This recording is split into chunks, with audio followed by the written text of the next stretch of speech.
Sa lahat ng makapanood Luzon, Visayas at Mindanao, mag-ingat po tayo. Mga idol, nakita natin kung ano po ang dinanas doon sa lugar ng Maynila, no? Luzon. Mayroon pong babala si kaibigan dahil may nakapasok na masaklap na impormasyon po. Kaya tandaan natin, itong ipinapaabot ng ating kaibigan, nakabase lang po sa nakita nila doon. No, maghanda po tayo dahil tatlong kalamidad ang nagpapakita ngayon ng masaklap na sign sa kaharian ng ating kaibigan. Tingnan po ninyo mga idol, nangyari sa Luzon. Grabe po ang paglamon po ng baha doon sa kanila. Pakinggan ninyo kung ano po ang tatlong uri na kalamidad ngayon na dapat ninyo paghandaan. Luzon, Visayas at Mindanao, kaibigan. Anong oras lang ito pumasok sa kaharian ninyo itong sign, kaibigan?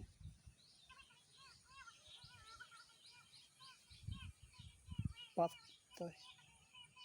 Oh, sabi ng ating kaibigan, itiit.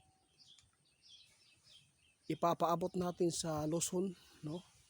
Kailangan talaga maghanda sila ng mga dakit dahil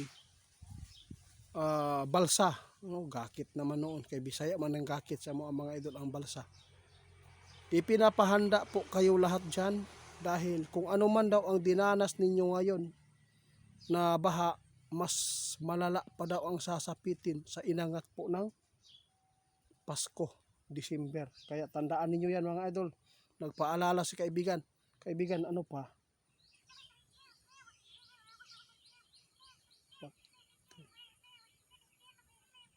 Isa na po dito ang Cebu, ha.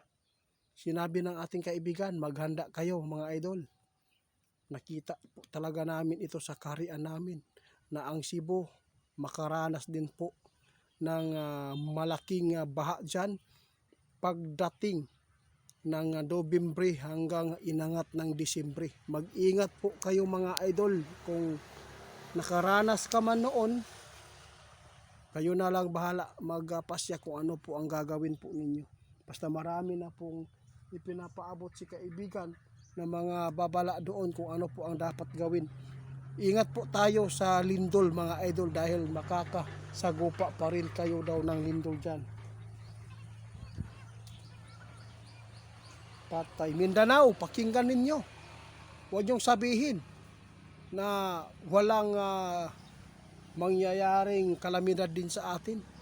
Tatlo. Patay na. Guys, hindi natin alam, no?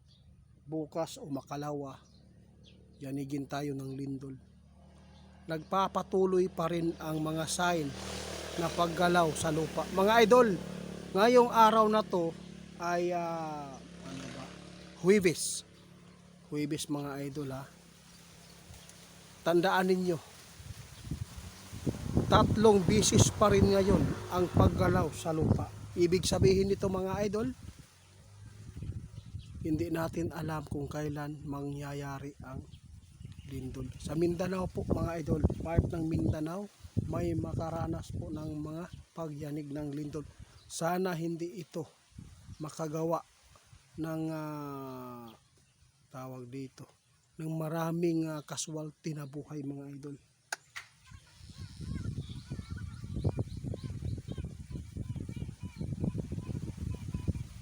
Salamat ninyo, ha. Sa lahat po ng makapanood sa amin ngayon, mga idol, huwag lang kayo magpapanik. Dahil pasalamatan natin si kaibigan.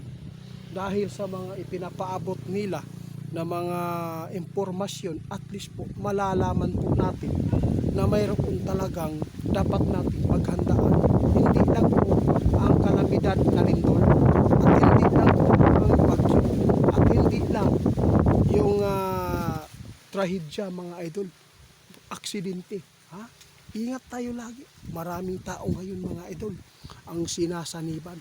Ngayon, nag-alala pa si kaibigan dahil may nakita si kaibigan na posibleng may mangyayaring katulad po doon sa school ng Zamboanga, no? Mag-ingat po ang mga gwardya na dapat po pahigpitan po ang mamasid doon sa mga estudyante dahil hindi nila alam ang nangyayari doon sa Zamboanga. Isa pala ito na nagbigay ng alarma sa ating kaibigan. Yung nangyayari po daw doon sa Zamboanga, mga idol, no? Parang akala niya na naglalaro lang siya, mga idol. Pero hindi niya alam pala na yung pinagagawa niya ay totoo na pala itong pangyayari.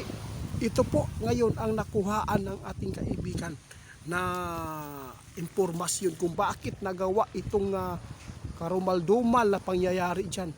Dahil pala sa laro ng online. Alam po ba ninyo, mga idol? Dito po ninyo malalaman ngayon kung ano po ang sanhi. Isa pala itong napakakakilabot na impormasyon ng ating kaibigan. Kawawa po yung binata.